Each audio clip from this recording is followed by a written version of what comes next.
North Jersey in the house. A little hot. And ask you to repeat after me. I am the place where love resides. Beautiful. And thank you for your beautiful music. Thank you. And the drumming especially. We love drumming by me. So I'm here to tell you that you are powerless. I'm glad one of you had a furrowed brow. But in truth, I'm going to explain that. So, in who we are being in the world, and we talked a lot about this yesterday, for each of us, we have a local us, and then we have the non-local. And the local you is this body and the color of your being and the sexuality that how you claim yourself and your education and the degrees and all of those things that you have added on to that perfect being when you were born. And sometimes we've added so many things on to that perfect being because we didn't necessarily sense our perfection.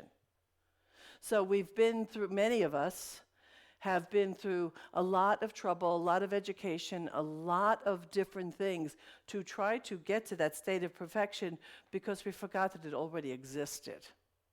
Right? Do you get that? And that happens in the world of the local us. That's the human, physical, local us. But the truth is, in Ernest Holmes, the title of today is What the Mystics Have Taught, and Ernest Holmes was most definitely a mystic. For me, the very easiest description of a mystic is one who goes direct to source. One who has stripped away the separation of anything that could stand between ourself and inspiration and the genius that is everywhere present. I'm going to jump ahead here because I want to read to you something. Oh, it's not here. Oh, wait, it's over here. I want to read to you, and I've cut off a little bit of it because it was a little bit on the long side. But this, we are very fortunate right now that one of our colleagues, one of the newest ministers, also happens to be the person who runs the Science Mind Archives in home office in Golden, Colorado. So she's always providing us with little snippets of information and poetry and readings that we might not necessarily have access to. So for that reason, I'm really grateful for Reverend Kathy Mastriani, right, I couldn't remember her last name. So I'm shortening this, but this is called The Song of Creator, and this is by the founder, Ernest Holmes. All paths of worship lead to me. All shrines to me alone belong. The hymns of praise through all the ages are parts of my celestial song. I am the beginning and the end. All that is one vast whole. I am the Father and the Son. I am spirit, body, mind, and soul. Nature clothes my many forms in plant and tree, in air and stone, in iron, wood, in bird and beast, in the sower and the sown. Smaller than the smallest atom, larger than the greatest sea, the moving force in each and all, the pageant and the pageantry. I am the source, the cause, the all, darkness of earth, light of star, radiance of sun and moon. I am here, there, close, and far. All beings have their root in me, my soul, the primal cause of all, the flowering and the seed of life, eternal spring and eternal fall. I am the seed, the root, the branch, the earth, the moon, the sun, the air. I am present, past, and future. I am here, there, everywhere. Through formless is my hidden life. I am the form of what is made. I am the way, the truth, the life. Substance, shadow, light, and shade. I, the eternal Word made flesh, am both namer and the name, the creator and what's created, the fire, the ashes, and the flame, splendor of light supernal, knower and known, wisdom of wise, giver, receiver, and keeper, heaven, hell, doom, and paradise, flame of uncaught cause in heaven, seed of what is born on earth, action, reaction, time and timeless, infant, aged, death and birth. Hidden within all forms evolved, in silence, wisdom, beauty, wisdom, will, is that which makes the cycle move, unmoved, immovable, and still. So for a man who has delivered us such a scientific and somewhat of an intellectual teaching, okay, for sometimes it could be misseen as a neck up teaching only, but I assure you that he has this kind of depth in many of his writings, and one of his least celebrated pieces at large is the Voice Celestial. So if you ever have any interest in his softer, more mystical side, that is a book I recommend to you all. But so the distinction is important in your journey as a religious scientist between the local and the non-local self.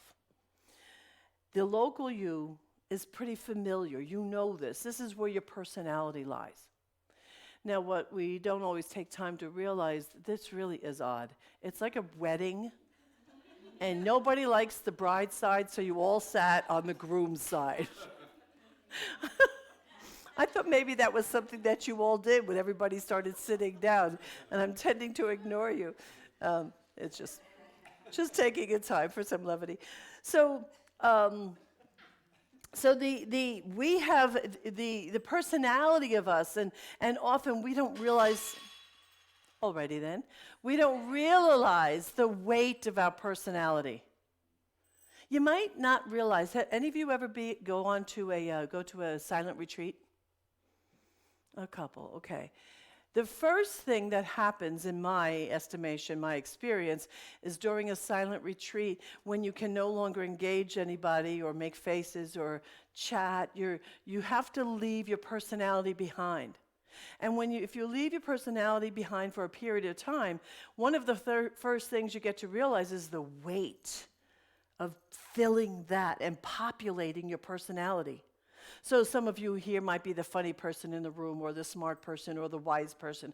But all of those personality choices have a weight. That is all caught in the local you. Do you understand that? Can you see that? And so, and then that's where we have identified, sexually, politically, religiously. This you can be measured, assessed, and recreated according to the newest fads. It really can be. This local you is at the mercy of society, of opinions, its germs, its criticisms of yourself and others. The local us is not a free us. It's really stuck. Where there's pain, where there's all the isms live in the local us, in the local you. Not an easy thing to leave behind, but this is the truth. The non-local you, though, that's the divine of you. That's the sacred of you. Male, female, it matters not. At the non-local of us, we begin to sink below the identifications of the name and the roles that we play and the job that we have and the degrees that we've gathered. We sink below, not as in lowering ourselves, but to get underneath it all. In that non-local you lives this bounty of wisdom and beauty and the divine. That is where genius meets genius, because all the genius that ever existed still exists. All the wisdom that has ever existed still exists. But when we are functioning in the local us, in the busyness of opinions and who we are trying to be and what we're trying to accomplish, we are not allowing ourselves to access the non-local. It gets in the way.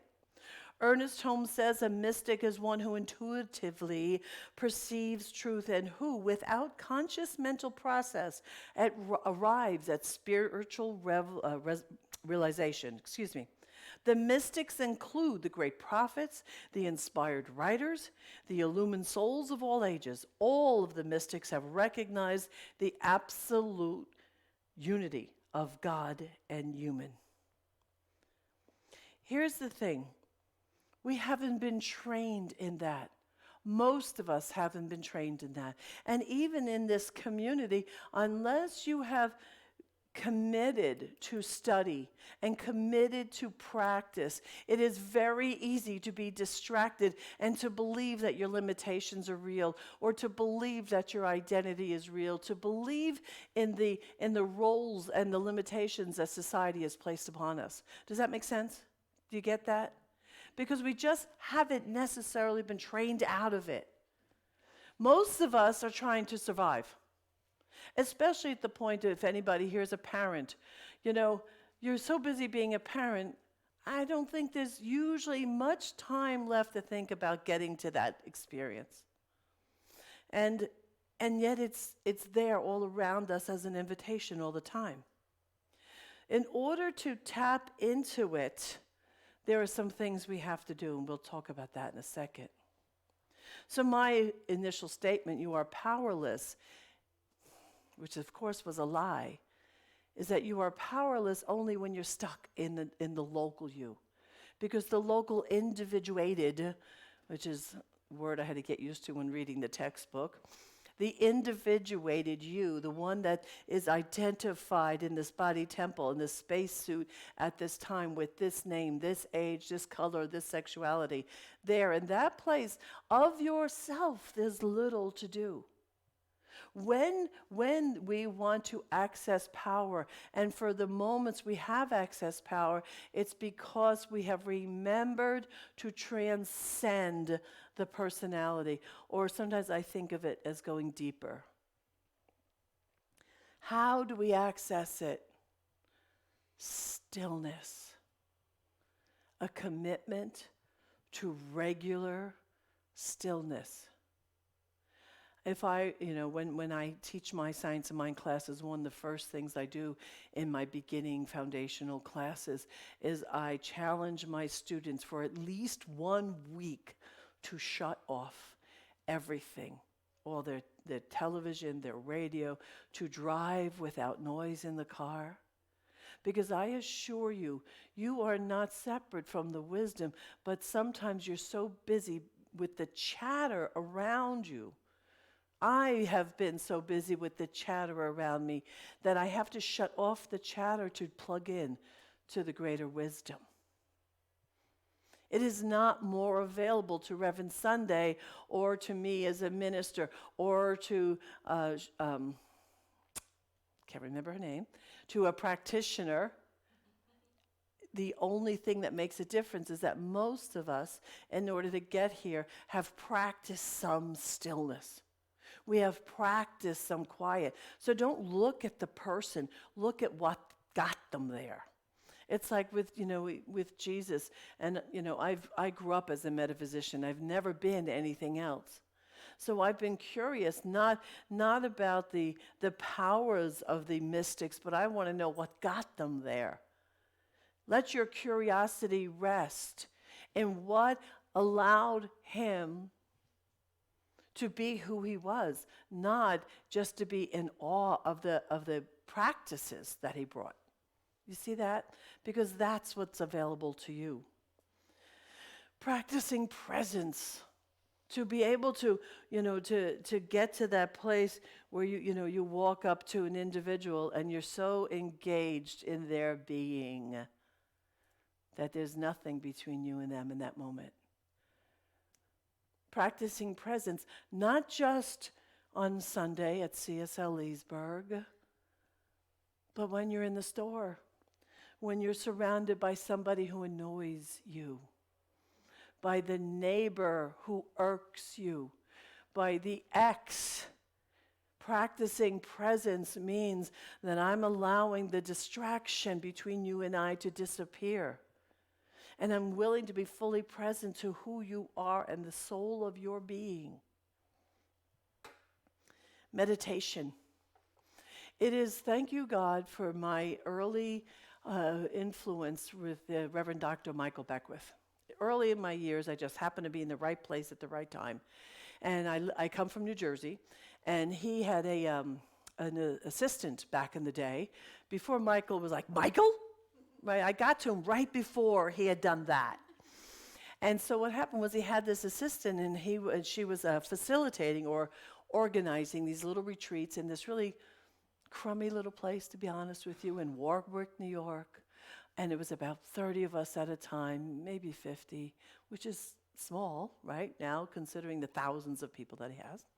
And we would practice, I mean, we'd be in practice in meditation for hours throughout the day.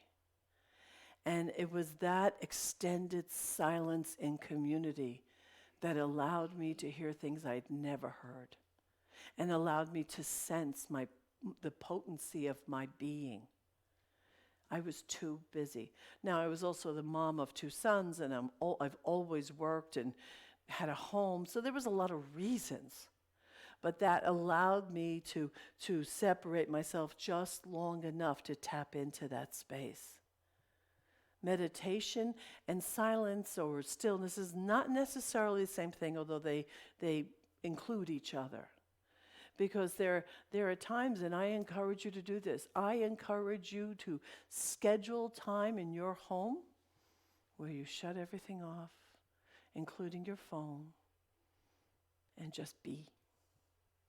You will hear and sense things that you have never, because the mystical lives in you, as long as you're willing to access it. Why do we close? And prayer. And why do we close our eyes during prayer? We close our eyes during prayer so we're not distracted by the world of form.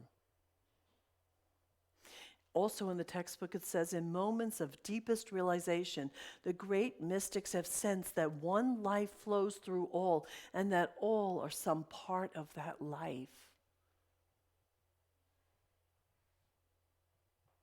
One life flows through all.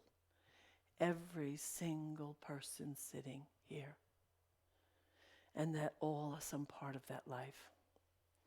You are doing yourself a disservice if you come in and play at religious science. The juice is in the classroom. Right? The juice is in the classroom. This is where you celebrate each other and where you celebrate yourself. But classes and diving in and getting into deep study, that is where you begin to quiet that voice that would distract you from anything else. You know, more people have been killed in the name of God, but that's at the local level. That's when the local individuals clash with the other local individuals. But if those individuals included were to suddenly stop and get present, they would sense a wisdom and a guidance and a direction that's not available at the level of personality. We are so much more than the busyness of your life, all of us. If we maintain a relationship with the non-local, the place and the resources of the mystics, not only do we access all the same power, you would never harm another. No one would harm another, because in the non-local, the isms can't live. Because when we are in the non-local experience of ourselves, the vibration of possibility and potentiality and love, that vibration, the isms can't hang on to that vibration. They don't live there. But in order to cultivate that as a regular thing, you have to tap in on a daily basis. And over a period of time, the effort to do that will be less. It will become more common. You'll begin to wake up in a sense of being plugged in. You'll enter the room feeling plugged in. You'll engage another feeling already plugged in if the practice has been in place. So here's my invitation, my charge, or maybe my challenge. I don't know you because I'm new to your community. Stay plugged in. Stay plugged in. When possible, raise your eyes. Look upward above all things. When something has your attention, when the news has your attention, when the political climate has your attention, don't go to sleep, but raise your eyes above it so you're engaging the wisdom of spirit, and that is the way you respond and answer to it. Don't be distracted by appearances. Don't believe what's in front of you. As a metaphysician, which is how I refer to myself, I am a metaphysician, whether you realize it or not. I don't know how often you use that term, but you are a metaphysician. You are being trained to look past the physical. Metaphysician means beyond the physical. So our job when we're talking to each other is to not get stuck when someone's story. We have compassion for one another's story, but we don't get stuck in their story. We are here to not believe the pain and suffering. We are here to believe that there's something beyond that. And our practice as metaphysicians, and the more we practice that for any challenge of any kind, the more then we are referring to and accessing the mystical side of truth and power. Does that make sense? So I'm not here to collude with your limitations. I'm here to collaborate with the possibility of you. That's the difference. And we all have that choice all the time. Oh God, don't let the world tell you how to feel. Don't let the world tell you how to feel. Don't let the world tell you what to be afraid of. I remember in this virus thing that's happening right now. Okay, I remember my community was very young, so we're probably, and you might be able to help me out with this, maybe 16 years ago. Remember the bird flu? Right? And it came, and all of a sudden there was this, and there was this collective breath being held by many. And I remember turned to my congregation on that Sunday, said, we're not doing it. We're not giving our power to it. We're not going to agree with it. We are not going to agree with it. So especially while you have this community member right now with her daughter arriving back home from China, we must, in responsible ways, not be in agreement. Because agreement adds power to the limitation. Now, I'll let Reverend Sunday tell you how to do that and not be in spiritual bypass, because that's a bigger story. But it's very complicated. How do I sensitize myself to something but not get caught up in it, right? That's like a very mature, spiritually mature thing to figure out. But for the moment, I say to you, and for all of humanity, let's not agree with that idea that's out there right now. Let's take our power out of it by not agreeing with it. And last but not least, and I'm going to ask you to do this with me. I have time. I'm going to ask you to be in a little bit of a practice right now with me. And I want to just ask you if you're willing to play for just a moment, to look in the eyes of your neighbor, even if you know them or if you don't know them. Look past the surface. Look past personality. See the beingness, the soul of that being. And then turn and look the other way and see somebody new. Look past the personality. Look past the color of their skin. Look past their age. see their beingness, because that's the truth of them. Your love is reflected in that place in them. And when we get stuck at surface, we are limited and we are weak. Thank you. A treat out. So what I'd like to do, how'd that feel? Just a moment of doing something a little different, right? You entertain something a little bit differently. And so I don't know if it's your culture. Can I ask you to hold hands so we can treat out that way? Thank you. So what I know is there is a power and a presence and a love so grand, so glorious. It is everywhere present, always available, ebbing and flowing and moving. It is divine in nature. It is sacred as demonstrated. It is the presence of love in the most extraordinary ways. I know and declare right now on behalf of each individual in this room and every person who will ever view this on Facebook, that love is our guiding principle. And that love is a mystical power. And that we each are able to dive down into the depth of our being